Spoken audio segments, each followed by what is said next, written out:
Welcome to the Happier Attorney, the channel where we talk about mindset for attorneys and flat fees and how you can be a happier attorney. And today I'm going to tell a story, and it's a cautionary tale. So I've been practicing since 1997. And when I first started practicing, I was a deputy prosecuting attorney. And I recently came across somebody that I used to work with. And wow, how the mighty have fallen. How the mighty have fallen. When I first started working with this person, he was a rock star. He was an absolute rock star. He was a good attorney. He was smart. He had the emotional intelligence of a 5-year-old. So that wasn't so good. But he was smart. He was ambitious. And like he was going to be a rock star. He already was a rock star in the small community that we were in. And his work was solid. He just kept getting in his own way. His ego kept getting in his own way. And unresolved issues. That's why we resolve our issues, y'all. Anyway, recently kind of came across some stuff. And wow. He is still doing the same sort of law, fine. Criminal defense attorney on the other side. His reputation is crap. He's still in the same community, and it's clear, no website, clear based on a few reviews that he's doing bottom feeder work. Bottom feeder work, really low cost, lots of complaints about, no staff, not calling back, real bottom feeder stuff. I can't imagine that he is fiscally doing well. There's no way he could be. The picture of his office is shit. Like, it's a crappy, yucky office, to put it bluntly. And I just go, wow, what happened here? What happened here? Now, I don't know what happened, clearly. The facts actually don't matter. That might sound strange, but stay with me. The facts don't matter. What one can surmise is that at some point along the line, he made a decision, probably not even conscious, that he was going to give up. That giving it his all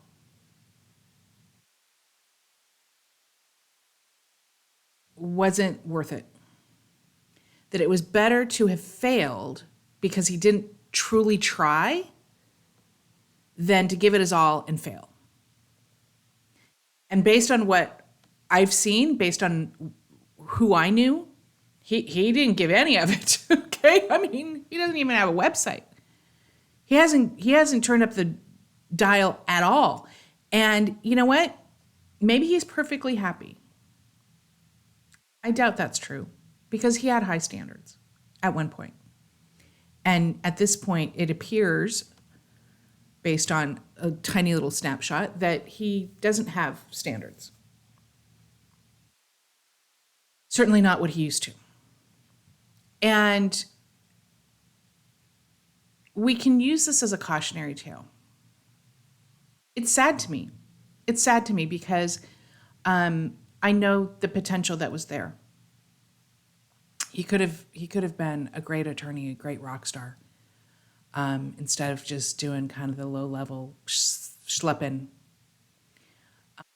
It's sad to me. Now, if I was talking to him, I am sure, I would assume, based on what I know about people, that, he would have all of these logical reasons as to why he is doing what he's doing, where he's doing it. Okay. All of which are total nonsense.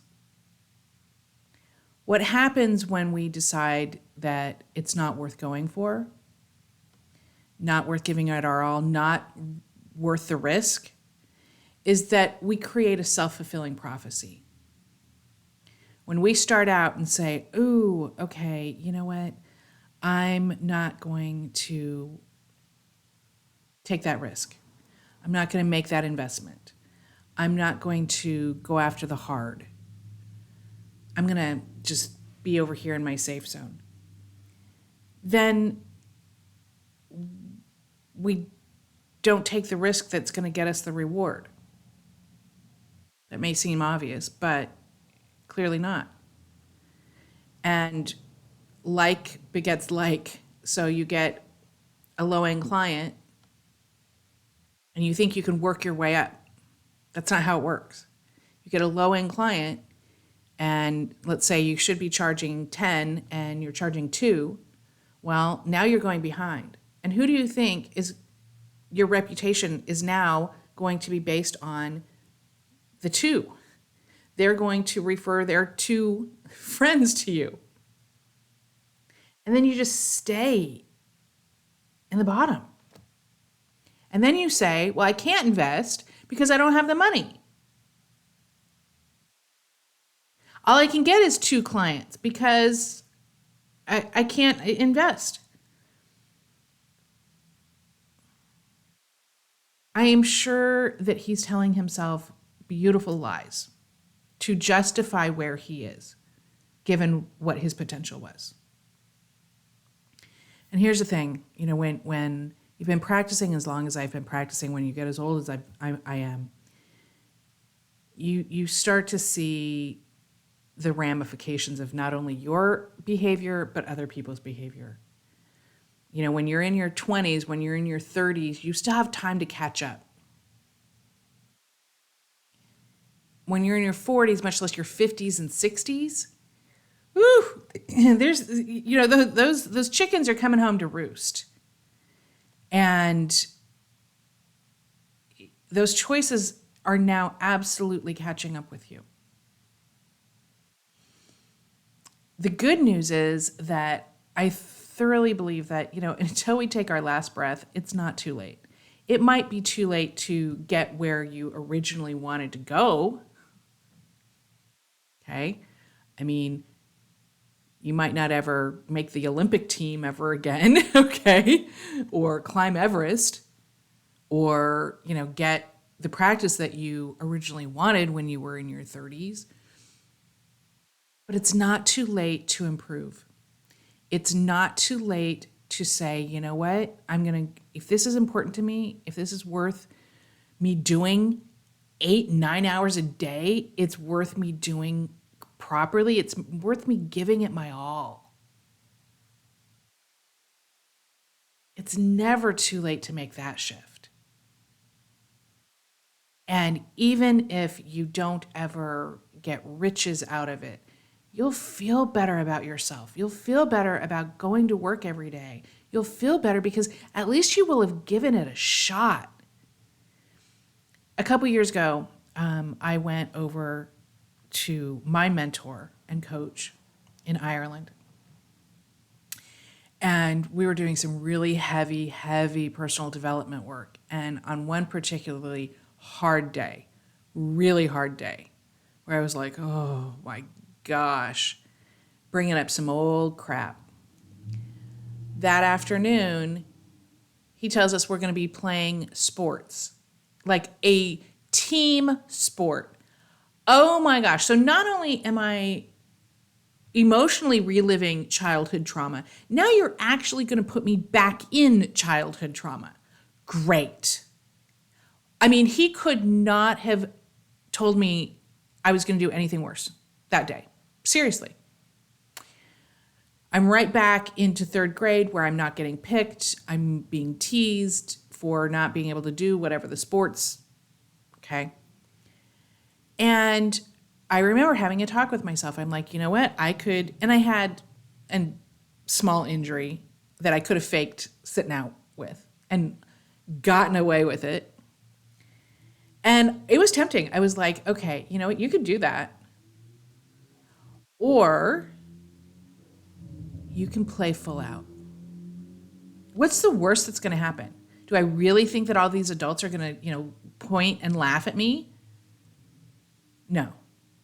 Which, by the way, actually probably didn't actually happen when I was a kid either. I probably am making that a little bit more than it was. And I decided I'm going to just play full out. Well, it was soccer. I'd never played soccer before. Let me tell you, I had more fun playing soccer. And it turned out I was actually not half bad at it. But even if I had totally sucked, full out, oh my gosh, I laughed and I had one of the best hours of my life because I played full out, regardless of the outcome. I didn't settle. I didn't play it safe.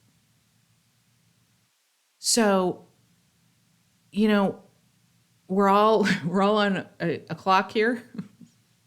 What are you going to do with that clock? What is the worst that could happen if you played full out? Okay, maybe it doesn't work. I've had lots of failures. Lots of failures. I'm not saying if you play full out, you're going to win. Of course not.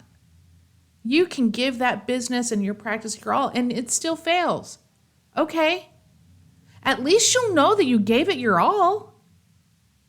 At least you'll know that it didn't fail because you didn't fully try.